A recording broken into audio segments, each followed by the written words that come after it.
Bismillahirrahmanirrahim.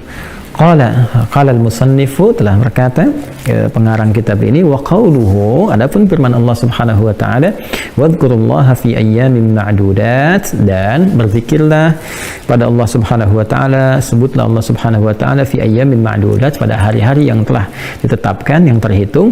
Ma'tufun ala qaulihi ta'ala, pertama hukum ayat ini ma'tuf diikutkan ala qaulihi ta'ala, pada firman Allah Subhanahu wa taala, ya, fadhkurullaha ka dzikrikum aba'akum aw ashadda dzikra, ya, maka ini dikembalikan dulu, diikutkan kepada hukum yang terdapat di Quran surah Al-Baqarah sebelumnya, dari ayat ke ini, dari ayat 200, 201, 202 yang tadi saya sebutkan.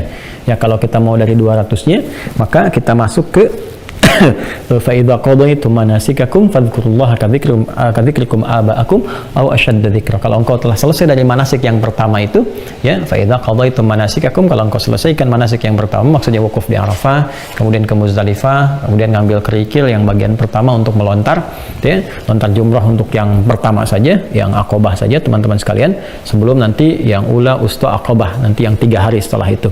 Jadi kalau Anda telah selesaikan itu, kemudian menghadap ke arah kiblat untuk berdoa pada Allah Subhanahu wa taala, ya, maka Anda banyakin doa, baik nanti teruskan ke tawaf ifadah atau Anda menunggu untuk nanti ke Mina, kan? Apa doa yang Anda sampaikan? Nah, di sini nanti ada 2 golongan. Faminan nasi may yaqulu rabbana atina fid dunya wa ma lahu fil akhirati min khalaq, ya. Ini hati-hati, kalau Quran sebutkan pasti terjadi. Ada orang yang memang orientasinya dunia. Nah, jadi waktu haji pun memang mohon maaf sekali, mohon maaf, tapi ini untuk perbaikan kita semua. Apalagi nanti ada yang jemaah haji yang sedang sekarang masih berlangsung, ya. Nanti kita minta doa, dan kita doakan juga dari sini supaya Allah menerima hajinya, ya, dengan baik. Nanti kita minta doa juga ke teman-teman supaya kita di sini dimudahkan mengatasi pandemi, bisa kuat, ya, dimudahkan rezeki, disehatkan, dilindungi, dan diberikan kemakmuran dalam kehidupan yang lebih luas, gitu kan. Nah, dalam konteks ini, tapi ada disinyalir, kata Al-Quran, orang berhaji itu memang hanya untuk mengentaskan kebutuhan dunia. Jadi hajinya dijadikan wasilah, ya. Memang nggak salah, tapi sayang nanti ada yang kurang sempurna, kata Al-Quran. Jadi misalnya saya pengen haji, nanti di sana saya mau minta supaya pekerjaan lancar, ya, supaya dapat kedudukan, promosi jabatan, begitu, mau dapat jabatan, atau nanti kira-kira masuk kualifikasi, masuk kandidat, saya haji dulu, gitu kan, atau umroh, di situ saya mau minta kepada Allah supaya saya yang dipilih, misalnya kan, atau misalnya ada proyek, nah, sekalian haji, sekalian minta di situ, gitu. Jadi sudah disinyalir oleh Al-Quran ada yang demikian, ya. Faminan nasi, maka diantara orang-orang itu yang ada di sana, may yaqulu rabbana atina fid dunya hasanah, ada yang mohon untuk kepentingan dunianya supaya bagus, baik, gitu kan. Wa malahu fil akhirati min khalaq, wa malahum fil akhirati min khalaq. Faminan nasi may yaqulu rabbana atina fid dunya wa malahu, nggak pakai hasanah tuh. Ya, lihat di ayat 200 itu. Wa minan nasi may yaqulu rabbana atina fid dunya wa ma lahu fil akhirati min khalaq. Dan ada di antara segelintir manusia meminta kepada Allah hanya untuk kemaslahatan dunia saja, ya, sementara dia tidak mendapatkan bagian akhirat. Jadi mohon izin, maaf sekali, ya. Jadi apa yang diminta itu dunia, tapi karena dunia dia minta, ya mungkin Allah kabulkan, tapi nggak ada nilai akhiratnya. Ya, boleh jadi terkait dengan pelaksanaan hajinya, atau boleh jadi terkait dengan ketika Allah memberikan jawaban dari doa Anda itu, ya, terus dapat harta, dapat kedudukan, tapi tidak ada bimbingan untuk menggunakan kedudukan atau harta itu, atau bahkan ilmu dan sebagainya kepada apa yang Allah ridhai. Mungkin hanya ngejar dunia, tapi nggak ada nilai akhiratnya, gitu.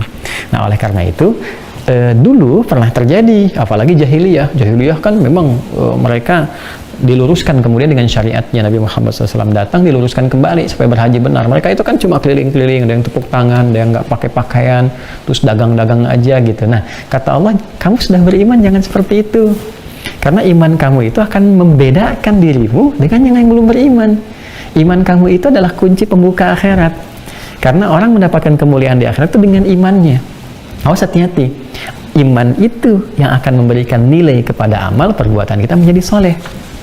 Ya, jadi kalau tanpa iman, amal nggak jadi soleh, cuman amal saja, perbuatan saja, gitu, ya, mau dipandang baik oleh manusia ataupun tidak. Tapi ketika diisi dengan iman, iman itu yang menjadikan perbuatan jadi soleh. Makanya orang beriman, sering saya katakan, iman dalam tubuh kita itu kalau dia nggak dihinggapi penyakit dan benar, itu akan membimbing keadaan tubuh kita berbuat yang baik-baik. mata menatap yang baik, nggak mau kalau menatap yang jelek tuh tiba-tiba ada dorongan palingkan gitu kan. Kemudian lisan, telinga, sampai ujung kaki. Karena itu sering saya katakan bahwa di Quran itu fungsi tubuh kita itu banyak diawali dengan kalimat iman dulu. Untuk menunjukkan keimanan kita itu memberikan sebuah perbedaan dalam bentuk sifat dan sikap kita. Nah, kembali kepada ayat ini, ya kembali lagi teman-teman. Wa minhum ayat 201, may yaqulu rabbana atina fid dunya hasanah wa fil akhirati hasanah wa qina adzabannar. Dan di antara mereka sebagiannya lagi kata Allah Subhanahu wa taala, ada orang-orang yang benar, berhasil tuh. Ya, dari manasik yang pertama itu, ritual pertama, wukufnya benar. Kemudian di Muzdalifah zikirnya juga benar, gitu kan? Awas, hati-hati karena di Muzdalifah pun zikir. Fadhkurullaha 'indal masy'aril haram, gitu kan? Hati-hati tuh. Jadi kalian kalau sudah selesai di Arafah, gitu kan? Fadhkurullaha 'indal masy'aril haram, maka zikir di Masy'aril Haram, saya Muzdalifah. Jadi bukan ngobrol, bukan ini, bukan cuma tiduran, gitu kan? Zikir. Nanti dari zikir itu ada kontemplasi yang pernah saya ajarkan, lihat di fikih haji ya, biar kita agak cepat melompatnya, nggak terlalu panjang dan banyak nanti melebar. Nanti setelah itu dari zikir itu ada kesadaran, terus memperbaiki diri yang digambarkan lewat ritual lontar akobah itu, sehingga ada perubahan pada diri. Nah, ketika berubah dia sadar, wah saya ini hidup pasti akan meninggal, saya pasti akan pulang kepada Allah. Apa esensi kehidupan ini ya? Apa yang dibawa bekal saat menghadap kepada Allah ya? Apakah punya nilai di hadapan Allah? Berarti saya bukan cuma mikirin dunia, akhirat juga harus saya pikirkan. Gimana kalau saya meninggal? Gimana kalau saya dihisab nanti, bekalnya apa? Maka dia bermohon dengan kesadaran itu, ya Allah, berikan petunjuk dari sisa hidup saya supaya lebih baik. Berkah ya Allah, kesuksesan dunia ini mengiringi kesuksesan akhirat saya. Maka kalimat Qur'annya dibimbing kita. Ya, wa minhum may yaqulu rabbana atina fid dunya hasanah wa fil akhirati hasanah, ya kan? Dunianya baik, hasanah, punya nilai baik yang nanti menjadi bekal akhirat. Wa fil akhirati hasanah wa qina adzabannar. Dan karena bekal dunia yang baik ini memberikan sebuah dorongan bekal akhirat yang baik, dan dengan kebaikan itu dia aman dari ancaman-ancaman neraka, ancaman-ancaman akhirat. Ya, ulaika lahum nasibum mimma kasabu. Kata Allah, itu pilihan Anda. Anda diberi ikhtiar, silahkan. Ya, ikhtiar dengan imannya, dengan akalnya, dengan keadilan Allah Subhanahu wa taala. Tapi sayangnya Allah tuh begini, saking sayangnya dikasih petunjuk gitu.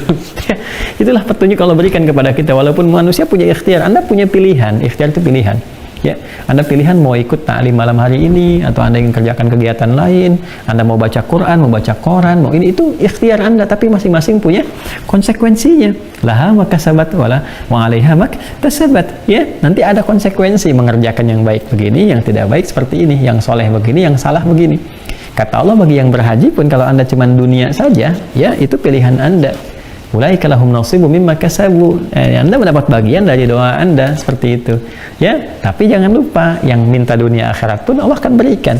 Ya, wallahu sari'ul hisab, dan itu akan cepat balasannya, menunjukkan bahwa mustajab tempat-tempat di Masy'aril Haram itu.